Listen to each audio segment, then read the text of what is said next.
Hello students, मैं आशीष sir आप सभी का अपने यूट्यूब चैनल परिवर्तन बोधि पर स्वागत करता हूं। और आज के इस सेशन में हम यूपी पीसीएस के जो प्रीवियस ईयर पेपर हैं उनमें इतिहास का जो प्री के क्वेश्चन पेपर हैं उनमें इतिहास का हम सॉल्व कर रहे हैं इस सीरीज में। और इस सेशन में 2018 का हम सॉल्व करेंगे। 2018 के जितने भी क्वेश्चन इतिहास के आए हैं उनको हम सॉल्व कराएंगे विद एक्सप्लेनेशन। और इसके पहले के पार्ट्स में हमने 2022, 2021, 2020 और 2019 इनके करा दिए हैं। 2018 का ये पेपर है और जो भी 15, 16, 18 क्वेश्चन आते हैं उनको हम इस सेशन में कराएंगे भी आपको विद एक्सप्लेनेशन। तो वीडियो को पूरा जरूर देखिएगा और जिन लोगों ने चैनल सब्सक्राइब नहीं किया है वो चैनल जरूर सब्सक्राइब कर दीजिए और जिन लोगों ने सब्सक्राइब किया हुआ है वीडियो को लाइक और शेयर भी जरूर कर दीजिए। और ये क्वेश्चंस आपको आगामी परीक्षा जो 17 मार्च को पीसीएस की होने वाली है, यूपी पीसीएस की, उसमें बहुत फायदा देगा, क्योंकि इन क्वेश्चंस के साथ में जो एक्सप्लेनेशन है उनसे आप और क्वेश्चन भी कर सकते हो। और इतिहास की ये अभी सीरीज चल रही है, इतिहास के जो प्रीवियस ईयर या विगत वर्षों में जो प्रश्न आए हैं उनको हम करा रहे हैं। और ऐसे ही भूगोल के और राज्य व्यवस्था के भी हम कराएंगे। और वो अब जो है ये इतिहास का हो जाए तो 2018 तक का कराना है। 5-6 साल का प्रीवियस ईयर पेपर जरूर आप लगा लो। 18 से अगर शुरू करो तो 18, 19, 20, 21, 22, 23 6 साल के हो जाएंगे आपके पास में। और इन 6 ईयर के क्वेश्चंस को सॉल्व करने से बहुत सारे मतलब लाभ होगा, ताकि जो क्वेश्चंस आपके नहीं आ रहे होंगे उनसे संबंधित चीजें जानकारी मिल जाएगी और जो आ रहे हैं उनसे संबंधित चीजों का जो है एक रिवीजन भी हो जाएगा। तो चलिए समय बर्बाद ना करते हुए हम स्टार्ट करते हैं। और हमारा जो पहला क्वेश्चन है वो आपके सामने है। ये चूंकि 80 नंबर जो लिखा हुआ है ये हमने 2022 से शुरू किया था, वो पहला क्वेश्चन था। अब ये समझ लीजिए कि 1 से शुरू किया और 80 नंबर पर आ गए हैं। ये 2018 का पहला क्वेश्चन है जो 2018 में इतिहास का क्वेश्चन आया हुआ है, वहां का है। तो आज जो है हम 20-22 क्वेश्चन रहता है एक पेपर में, तो 2018 तक कंप्लीट हो जाएगा 2022 से। 2023 का हमने नहीं कराया था, 2000 मतलब जस्ट प्रीवियस ईयर का, इन पिछले साल का पेपर। तो 2023 का पूरा पेपर, एक संपूर्ण पेपर कराएंगे 3-4 दिन में। जो है वो पूरे पेपर का एक सोल्यूशन होगा और वो फर्स्ट पेपर सेकंड पेपर दोनों को हम कराएंगे 2023 का, ठीक है। तो इसलिए उसके लिए आप निश्चिंत रहिए, 2023 का पूरा सब्जेक्ट का पूरा सॉल्व पेपर एक हम देंगे। तो चलिए देखते हैं। पहला क्वेश्चन है कि निम्नलिखित में से कौन शुक्ल यजुर्वेद की संहिता है। तो ये शुक्ल यजुर्वेद है, 2 होते हैं, कृष्ण यजुर्वेद और शुक्ल यजुर्वेद। और उनमें शुक्ल यजुर्वेद की संहिता है तो इसमें आंसर हो जाएगा बाज सनेयी संहिता हो जाएगा। बिल्कुल सही है, जिन लोगों को आता था बहुत अच्छा है। और शुक्ल और कृष्ण यजुर्वेद 2 शाखाएं हैं। तो ये शुक्ल यजुर्वेद जो है ये केवल पद्य में है, जबकि कृष्ण यजुर्वेद जो है पद्य और गद्य दोनों में है। तो शुक्ल जो है ये सिर्फ पद्य में है और ये वाजसनेयी संहिता है, ठीक है। और बाकी जो कृष्ण यजुर्वेद होता है उसका तैत्तिरीय संहिता होता है और जो है वो पद्य और गद्य दोनों में होता है। तो ये जो है ध्यान रखिएगा। तो नेक्स्ट क्वेश्चन भी इससे रिलेटेड आ सकता है, मतलब नेक्स्ट ईयर जो है आ सकता है, तो इन चीजों को हम ध्यान रखेंगे। नेक्स्ट क्वेश्चन देखते हैं। कथन और कारण जरूर आता है। हमने प्रीवियस ईयर जितने भी ईयर के कराए हैं सब में कथन, कारण और मिलान वाले क्वेश्चन जरूर आते हैं कूट से संबंधित। इनको आपको बिल्कुल करना है, ये बिल्कुल गलत नहीं होने चाहिए। तो देखिए नेक्स्ट क्वेश्चन क्या है कि भारत पर तुर्की आक्रमण सफल हुए और कारण उसका दे रहा है उत्तर भारत में राजनीतिक एकता नहीं थी। तो ये बिल्कुल सही है। जो तुर्की आक्रमण हुए भारत में, तुर्कों के मोहम्मद गोरी का हो, उसके बाद चाहे बाबर के हों, तो बिल्कुल सही है। तो यहाँ ये सल्तनत के पहले की बात कर रहा है, तो और इसका कारण भी बिल्कुल सही है, राजनीतिक एकता नहीं थी। पूर्व मध्यकाल का इतिहास ही एक तरह से क्षेत्रीय इतिहास कहलाता है, क्षेत्रीयता का या राजवंशों का इतिहास कहलाता है, जिसमें राजपूतों का उदय हुआ। और 700 से 1200 एडी की जो हिस्ट्री है उसमें भारत क्षेत्रीय भावनाओं से बिल्कुल बटा हुआ था। और बहुत सारे राजवंश उत्तर भारत के देखें तो चालुक्य, गुर्जर प्रतिहार, चौहान, परमार, ये सब वंश थे। चंदेल। बंगाल में देखें तो पाल और सेन वंश था। दक्षिण भारत में देखें तो राष्ट्रकूट थे, पल्लव थे, चोल थे और बहुत सारे राजवंश आए गए जो है इस तरह से। तो पूरा भारत एक विखंडित नहीं कह सकते हैं, थे तो भारत के अंदर ही सभी, लेकिन सभी अपने अपने क्षेत्र के विकास और अपने अपने क्षेत्रीय राजवंशों को ही ज्यादा महत्व देते थे और एक दूसरे से युद्ध करते रहते थे। मंडल सिद्धांत चलता था, यानी कि बड़ी मछली छोटी मछली को खा जाती है, वो सिद्धांत चलता था। तो ये चीज है पूर्व मध्यकाल की देन जो है। तो इसमें बी ऑप्शन हो जाएगा इस क्वेश्चन में। ए और आर दोनों सही है, कथन की व्याख्या लेकिन सही कर रहे हैं, बिल्कुल सही है। अब यहां थोड़ा सा कूट व्यवस्थित करना है। और देखिए दक्षिण भारत का आ गया, वही सप्त पैगोडा जैसे पल्लव वंश के राजाओं ने बनाया, महाबलीपुरम का तटीय मंदिर भी उन्होंने ही बनाया। बृहदेश्वर मंदिर और गंगैचोलपुरम मंदिर जो है ये चोल राजवंशों ने बनवाया, ठीक है। तो चोल जो है वो पल्लवों के सामंत थे, पल्लवों के बाद आए हैं, तो इसलिए जो चोल शासकों के मंदिर है वो बाद के होंगे, पल्लव शासकों के मंदिर जो है पहले के होंगे। तो यहाँ थोड़ा हमको दिमाग भी लगाना है, यानी कि जो लास्ट वाले दो हैं ये तो पहले आना है इसमें, क्योंकि सप्त पैगोडा सबसे पहले आ जाएगा, क्योंकि सप्त पैगोडा मंदिर जो है मामल्य शैली के मंदिरों में पहला है। और फिर उसके बाद राज सिंह शैली का मंदिर है महाबलीपुरम का तटीय मंदिर, तो डी ऑप्शन हो जाएगा। और फिर चोलों में जो है बृहदेश्वर मंदिर पहले आता है, बृहदेश्वर मंदिर राज प्रथम का मंदिर है, और गंगैचोलपुरम जो है ये राजेंद्र चोल द्वारा बनवाया गया है। तो ये दोनों चोल वंश के हैं, चोल साम्राज्य के, और ये दोनों जो है पल्लव वंश के हैं।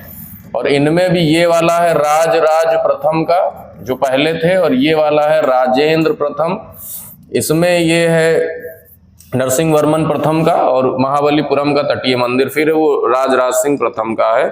तो इस तरह से इसमें डी ऑप्शन हो जाएगा, फोर्थ ऑप्शन बिल्कुल सही है, डी ऑप्शन हो जाएगा, ठीक है। चलिए तब नेक्स्ट क्वेश्चन देखते हैं। तो थोड़ा सा दिमाग भी लगाना रहेगा, क्योंकि सब हर मंदिर का या हर चीज का, हर मॉन्यूमेंट का कोई ईयर नहीं याद कर सकता है, इसलिए यहाँ दिमाग भी लगाना है, वो भी बहुत जरूरी है। कह रहा है हाथी गुम्फा का अभिलेख किस शासक के विषय में जानकारी देता है। बिल्कुल आसान है, हाथी गुम्फा का कलिंग के शासक खारवेल के बारे में जानकारी देता है। और इस अभिलेख से बहुत सारी जानकारियां पता चलती हैं, क्योंकि ये राजा खारवेल का था हाथी गुम्फा अभिलेख, और इसमें मूर्ति का उल्लेख है, नहर का उल्लेख है, भारतवर्ष का प्रथम अभिलेखीय साक्ष्य है, और एक जिन मूर्ति का भी उल्लेख है इस अभिलेख में।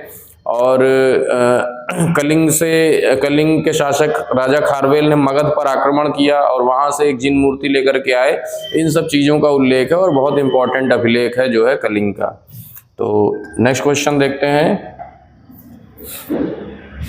निम्नलिखित में से किन स्थानों से मध्य पाषाण काल में पशुपालन के साक्ष्य मिलते हैं। तो यहाँ देखिए बगोर हो जाएगा, फेमस क्वेश्चन है, बगोर से जो है पशुपालन के प्राचीनतम साक्ष्य मिलते हैं, बिल्कुल सही है। तो बगोर और आदमगढ़ एक और स्थान है, तो ये राजस्थान में है बगोर, और आदमगढ़ एमपी में है, तो ये ध्यान रखिएगा। हाँ, तो प्रारंभिक साक्ष्य जो है राजस्थान के भीलवाड़ा में मिलता है, भीलवाड़ा के पास है। और बाकी एक आदमगढ़ भी है जो है वो एमपी में है, नर्मदा नदी के तट पर जो है, और नर्मदापुरम जिले में है आदमगढ़। तो वो खैर इसमें ऑप्शन में नहीं है, तो सी ऑप्शन ही हो जाएगा। तो यहाँ और कोई कंफ्यूजन की बात ही नहीं है। नेक्स्ट क्वेश्चन देखिए, यहाँ सुमेलित करना है, धनंजय है, नीलराज है, उग्रसेन है, विष्णु गोपा है। और दक्षिण भारत के समुद्रगुप्त के समकालीन नरेशों की सूची दी गई है। अब ये थोड़ा डीप क्वेश्चन है, क्योंकि इसमें जिन्होंने पढ़ा है वही जो है डीप थोड़ा पढ़ा है वही आंसर दे पाएंगे। तो इसमें हम बता दे रहे हैं सीधे आंसर ही। तो जो धनंजय है वो कुस्तलपुर के हैं, धनंजय कुस्तलपुर के हैं। नीलराज जो है वो अवमुक्त के हैं, तो ये अवमुक्त के हैं, और धनंजय जो है कुस्तलपुर के हैं। बाकी जो उग्रसेन है इसमें शासक वो पलक्का के हैं, और विष्णु गोपा ये कांची के हैं। तो ये इस तरह से हमने मिलान कर दिया, और आप देख लीजिएगा, ठीक है। और सी ऑप्शन हो जाएगा, उस तरह से देखें तो सी ऑप्शन। तो अपना रट लीजिएगा, थोड़ा रटने वाला क्वेश्चन है, थोड़ा डीप क्वेश्चन है। अब इस तरह के एक दो क्वेश्चन आ जाते हैं हर वर्ष जो है। देखिए हर साल 18 से 20 क्वेश्चन तो हिस्ट्री का आएगा ही आएगा, और उसमें से 4-5 क्वेश्चन ऐसे होंगे जो बिल्कुल डीप होंगे, जो आपको नहीं पता होगा। हो सकता हो बहुत डीप नॉलेज है तो पता रहे, तो उसको नहीं भी कर पा रहे हैं तो कोई दिक्कत नहीं है, निगेटिव मार्किंग रहती है, आप छोड़ दीजिए, कोई तुक्का मारने की जरूरत नहीं है। क्योंकि निगेटिव मार्किंग है तो अगर करेंगे और गलत हो गया तो आपके जो सही क्वेश्चन है वो फिर गलत हो जाएंगे, वो कट जाएंगे। तो इसलिए 5-6 क्वेश्चन इस तरह के हर सब्जेक्ट में रहेंगे जो आपको कठिन मिलेगा और वो नहीं होगा, तो इसलिए उनके बारे में सोचने की बहुत ज़्यादा जरूरत नहीं है। नेक्स्ट क्वेश्चन देखते हैं। निम्न में से सिंधु सभ्यता से संबंधित कौन से केंद्र उत्तर प्रदेश में स्थित हैं? अब देखिए इसमें आलमगीरपुर और हुलास, ये पहले भी इस तरह क्वेश्चन आया था। आलमगीरपुर जो है ये सबसे पूर्वी स्थल है और हुलास भी उत्तर प्रदेश में है, तो यहाँ 2 हो जाएंगे, 3rd और 4th हो जाएगा आंसर जो है, 3rd और 4th जो है सीधे आंसर हो जाएगा, तो डी ऑप्शन हो जाएगा। क्योंकि देखिए ये अभी पुराने ईयर्स में भी हमने कराया था, एक पूछा था केवल हुलास का पूछा था, आलमगीरपुर फेमस है, ये दोनों ही जो है यूपी के हैं। तो इस तरह से इंपॉर्टेंट क्वेश्चन है, इसको याद रखिएगा, 2 बार आ चुका समझ लीजिए, तो इसलिए ये इंपॉर्टेंट है। 4th ऑप्शन जो है इसका सही माना जाएगा। नेक्स्ट क्वेश्चन देखते हैं। निम्न से कौन सी संस्था विदेशी व्यापार से संबंधित थी? अब ये विदेशी व्यापार से संबंधित संस्था है और ये एक तरह से श्रेणी, एक ही प्रकार के व्यवसाय करने वाले लोगों की समितियां होती थी। अब इसमें देखिए थोड़ा सा अलग अलग उत्तर है, क्योंकि नाना देशी भी जो है विदेशी व्यापार से संबंधित थी और मणिग्राम भी विदेशी व्यापार से संबंधित है। तो आयोग ने दोनों विकल्पों को सही माना था, सी और डी, तो यहाँ दोनों ही विकल्प सही हैं, सी और डी जो है। तो इसलिए विवादित प्रश्न है, लेकिन ध्यान रखिए जो विवादित प्रश्न होते हैं उनके आने की संभावना ज्यादा होती है, वो ज्यादा आ सकते हैं। तो यहाँ पर ये सी और डी दोनों ही है, बस श्रेणी और नगरम नहीं होगा, क्योंकि श्रेणी और नगरम जो है यहीं के व्यापार करने वाले लोगों की श्रेणियां थी।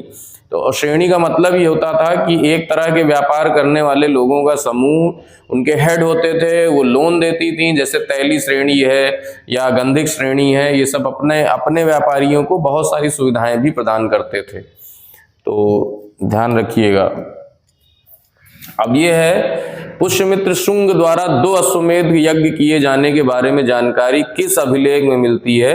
अब ये पुष्यमित्र शुंग जो है, शुंग वंश की स्थापना इन्होंने की थी मौर्य शासक बृहद्रथ की हत्या करके, और यहाँ इनका अयोध्या अभिलेख बहुत फेमस है, ठीक है। तो 184 ईसा पूर्व में जो है इन्होंने बृहद्रथ की हत्या की थी। बृहद्रथ की मौर्य शासक थे, अंतिम मौर्य शासक, और इनका अयोध्या अभिलेख है, बहुत इंपॉर्टेंट है पुष्यमित्र शुंग का, और इसी में जानकारी मिलती है कि इन्होंने 2 अश्वमेध यज्ञ किए, तो ध्यान रखिएगा। और शुंग वंश की स्थापना इन्होंने की, और इन्होंने सांची के स्तूप का भी रिकंस्ट्रक्शन कराया, कुछ लोग बताते हैं, और उस पर भी शुंग रंजन काले वर्ड मिलता है। सांची के स्तूप जो अशोक के टाइम पे बना था मध्य प्रदेश के, उसके बाहर चारों ओर की जो वेदिका थी, पत्थर की वेदिका बनवाई थी, वो भी इन्हीं के काल में बनी थी, और शुंग रंजन काले उसके द्वार पर लिखा भी गया था। बाकी इनके पुत्र जो थे वो अग्निमित्र थे, जो राजा बने, और कालिदास की बहुत फेमस रचना है मालविकाग्निमित्रम, जो अग्निमित्र को समर्पित थी, मालविका और अग्निमित्र की कहानी थी। तो ये शुंग वंश के जो है प्रमुख राजा रहे दोनों। तो नेक्स्ट जानकारी देखते हैं। नेक्स्ट क्वेश्चन, निम्नलिखित युग्मों से कौन सा सुमेलित नहीं है? अब ये लिखा है अदीना मस्जिद है, मांडू लिखा है, लाल दरवाजा, जौनपुर, दाखिल दरवाजा, गौड़, 3 दरवाजा, अहमदाबाद। अब देखिए अदीना मस्जिद जो है वो, देखिए मांडू जो है वो अलग एक तरह से है, इसमें सुमेलित की बात कर रहा है, तो अदीना मस्जिद जो है मांडू गलत हो जाएगा, क्योंकि मांडू जो है ये एक तरह से देखा जाए तो मालवा की एक राजधानी थी, जब हुसैन शाह लोदी जो है यहाँ के शासक थे एक तरह से, और वो पश्चिम बंगाल के पांडुआ होगा, वो मांडू नहीं है, बल्कि ये सही इसका आंसर होगा पांडुआ में जो है मदीना मस्जिद, तो यही वाला ए ऑप्शन हो जाएगा। और मांडू राजधानी जो थी वो मालवा के बाद में शासक थे, चित्तौड़ और मालवा के बीच में लड़ाई होती रहती थी, तो वो वहां का जो है शासक वो था। नेक्स्ट क्वेश्चन देखिए, निम्नलिखित युग्मों में से कौन सही सुमेलित नहीं है? यहाँ भी देखिए सही सुमेलित नहीं है, और इसमें रचनाएं दी हैं अलग अलग जो है कि कौन से किन की रचना क्या है। तो इसमें देखिए रसखान का रसिक प्रिया नहीं होगा, बल्कि रसिक प्रिया जो है ये आचार्य केशव दास की प्रसिद्ध रचना है, ठीक है, रामचंद्रिका, रसिक प्रिया, ये सब। तो यहाँ सी हो जाएगा, रसखान का जो है ये नहीं होगा। ठीक है, तो ये वाला केशव दास का रचना है रसिक प्रिया, तो ये भी ध्यान रखिए, केशव दास की जो है ये रचना है। ठीक है, नेक्स्ट क्वेश्चन देखिए जल्दी से। ए और आर का है, मध्यकाल में संगीत पर संस्कृत में लिखी गई अनेक पुस्तकों का फारसी में अनुवाद किया गया।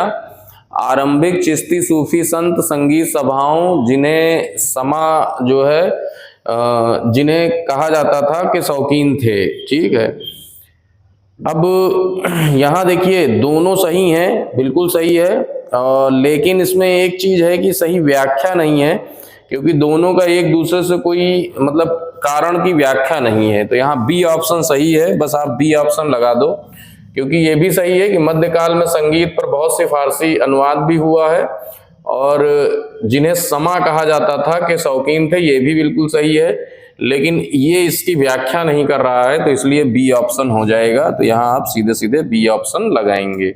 नेक्स्ट क्वेश्चन देखते हैं। अब ये मध्यकालीन भारत के ऐतिहासिक स्रोतों में चकला शब्द का प्रयोग कहाँ हुआ है, तो ये जो है इसको बताना है आपको कि ये चकला शब्द कहाँ पर प्रयोग हुआ है। तो ये सूबा और परगना के बीच एक क्षेत्रीय इकाई थी, जो है लेकिन सरकार के समानार्थी नहीं थी। एक तरह से देखा जाए, सूबा मतलब प्रांत होता है, और सरकार मतलब जो है जिला होता है, परगना या सरकार।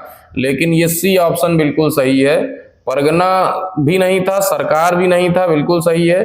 तो सी ऑप्शन बताएंगे, सूबा और परगना के बीच की एक क्षेत्रीय इकाई थी, तो यहाँ इसी को जो है चकला कहा गया। ठीक है, तो ये प्रशासनिक सुविधा की दृष्टि से सरकार और परगना में डिवाइड किया गया था, लेकिन ये कुछ परगनों को मिला करके एक नई इकाई चकला का गठन किया गया। तो इसमें कुछ परगने होते थे, तो एक तरह से जो है सूबा और परगना के बीच की क्षेत्रीय इकाई थी, लेकिन जिले के समान नहीं थी। सरकार जो है जिसको जिला कहा जाता था। ठीक है, सुरक्षा के लिए मराठों के राजस्व के दावों को किस नाम से जाना जाता था। अब ये देखिए, एक सुरक्षा कर की तरह मराठे जो है ये लेते थे, जो कि चौथ के नाम से जाना जाता था। मराठों के दो कर बहुत फेमस थे, एक चौथ, एक सरदेशमुखी।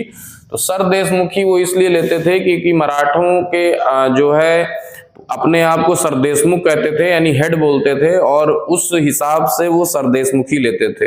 लेकिन चौथ जो था वो एक तीसरी शक्ति से सुरक्षा के उस पे दिया जाता था कि कोई तीसरी शक्ति अगर आक्रमण करेगा तो हम आपकी रक्षा करेंगे, और इसलिए चौथ वसूला जाता था। तो ये दोनों प्रमुख कर मराठों से संबंधित हैं, चौथ और सरदेशमुखी। तो यहाँ जो है चौथ आंसर हो जाएगा, सुरक्षा की दृष्टि से जो लिया जाता था। फिर है, दिल्ली में पुराना किला के सामने खैरुल मंजिल नामक मस्जिद का निर्माण किसने कराया।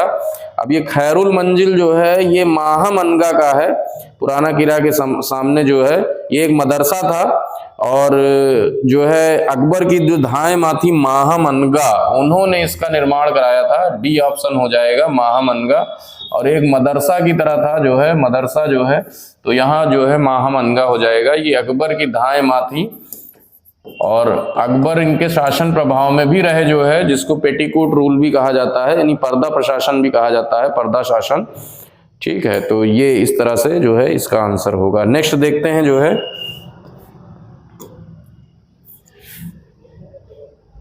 निम्नलिखित युगों में से कौन सा सुमेलित नहीं है। अब देखिए, देवगिरी है, वारंगल है, होयसल है और मदुरा है। तो कौन सा सही सुमेलित नहीं है इसमें बताना है। तो यहाँ देखिए बी हो जाएगा, वारंगल के राजा रामचंद्र देव नहीं थे, बल्कि देवगिरी के राजा रामचंद्र देव थे। तो यहाँ बी ऑप्शन हो जाएगा। ठीक है, और रामचंद्र देव के बाद उनके पुत्र शंकर देव शासक बने, और वारंगल के शासक प्रताप रुद्र देव थे जिनकी राजधानी थी। तो यहाँ पर यही ऑप्शन हो जाएगा, इसके शासक थे प्रताप रुद्र देव। ठीक है, तो ये वाला ही हो जाएगा। और देवगिरी से संबंधित दोनों लोग थे, ये दोनों लोग जो हैं देवगिरी से ही संबंधित थे। रामचंद्र देव को अलाउद्दीन खिलजी ने मार दिया था, उसके बाद इनका शंकर देव बने थे। और बाकी दोनों सही हैं, होयसल का वीर बल्लाल और मदुरा के वीर पांडे बिल्कुल सही है। नेक्स्ट क्वेश्चन देखते हैं जल्दी से। अब यहाँ कालक्रम बताना है। ये सभी उत्तरवर्ती मुगल शासक हैं, मोहम्मद शाह, जहांदार शाह, आलमगीर सेकंड और अहमद शाह। तो इनका जो है कालक्रम बताना है, तो जल्दी से बताइए। तो इसमें देखिए बी ऑप्शन हो जाएगा। जहांदार शाह जो है वो 1712 से 13 के बीच में है, यही सबसे पहले इसमें आएंगे। और उसके बाद फिर मोहम्मद शाह आएंगे 1719 से 1748। मोहम्मद शाह के बाद फिर अहमद शाह हैं और फिर आलमगीर सेकंड हैं। ठीक है, तो यहाँ बी ऑप्शन हो जाएगा। ठीक है, तो सबसे पहले जहांदार शाह, फिर मोहम्मद शाह, ये रंगीला के नाम से फेमस थे, मोहम्मद शाह रंगीला। फिर अहमद शाह है, जिनके काल में अहमद शाह अब्दाली ने भी आक्रमण किया, और मोहम्मद शाह के समय में नादिर शाह ने आक्रमण किया। आलमगीर सेकंड उसके बाद के हैं। तो ये दिए उत्तरवर्ती मुगल शासक हैं, तो ध्यान रखिएगा। उत्तरवर्ती मुगल शासकों के भी क्रम पूछ लेता है कभी कभी, और वो हमने क्लास में बताया भी है, जो है एक क्रम वाइज लिखवा दिया है। तो जो लोग ऑफलाइन क्लास करते हैं वो लोग जरूर इसको ध्यान रखिएगा, एक क्वेश्चन उत्तरवर्ती मुगल से भी आ जाता है। चलिए तब नेक्स्ट क्वेश्चन देखते हैं। नीचे दो कथन दिए गए हैं, इसमें भी AR का है। कह रहा है 1946 में मुस्लिम लीग ने कैबिनेट मिशन प्लान के लिए दी गई अपनी स्वीकृति वापस ले ली।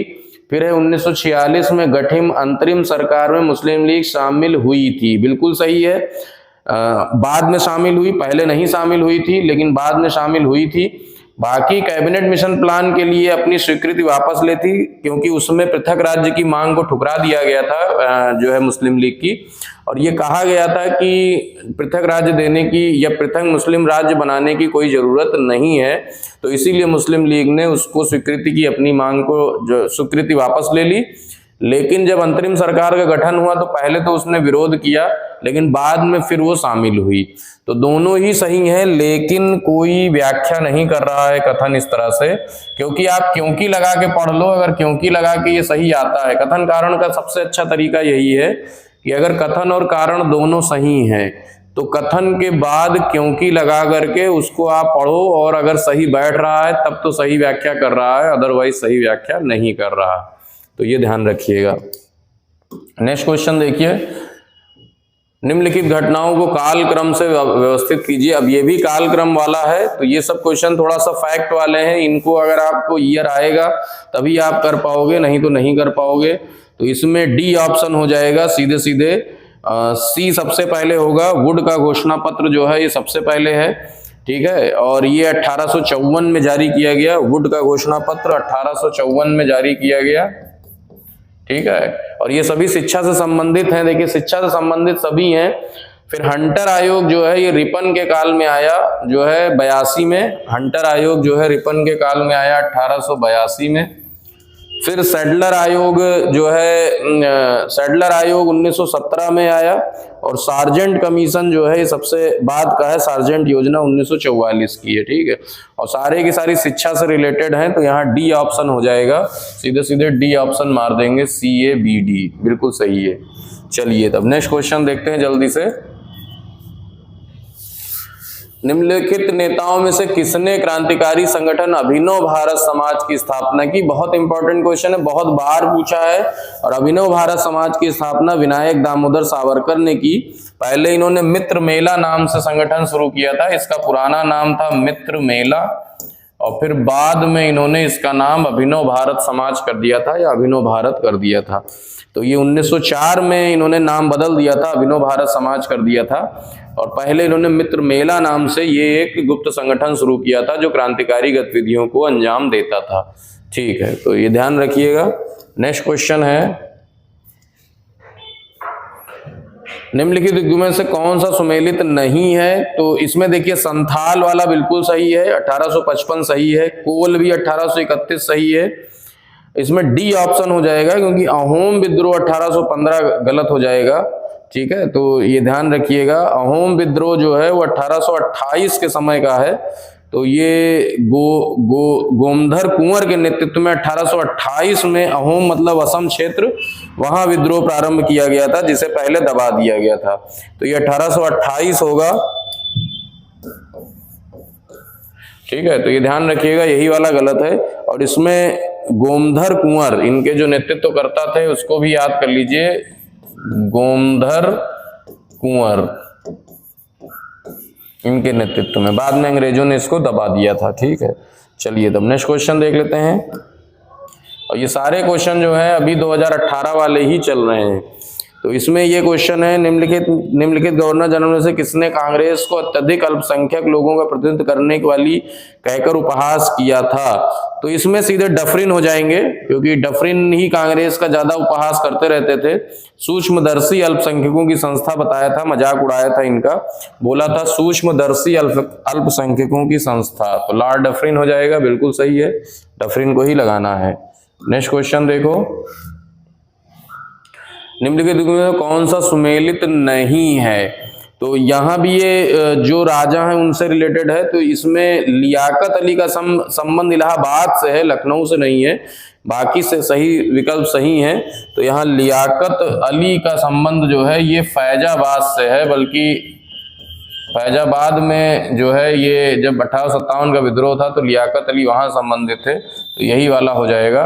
ठीक है, तो ये इस तरह से जो है 2018 में ये प्रश्न आए थे जो हमने आज अभी करवाए हैं। तो आपको प्रीवियस ईयर में हमने 2018 से पूरा 2022 तक करा दिया है और 3-4 पार्ट में है, हिस्ट्री के क्वेश्चंस हैं। अब हम कल से जो है भूगोल वाले प्रश्न कराएंगे और वहां भी एक्सप्लेन कर देंगे, और ऐसे ही आपको राज्य व्यवस्था के भी करा करके और साइंस टेक का भी कराएंगे। साइंस और टेक्नोलॉजी के क्वेश्चन भी अच्छे खासे आते हैं। तो अगर ये 4 पोर्शन भी आप तैयार करके जाते हो और प्लस करंट अफेयर अगर तैयार है तो प्री बहुत आराम से निकल जाएगा। आपको बस 150 में 100 क्वेश्चन सही करने हैं और सीसैट पेपर को क्वालिफाई करना है।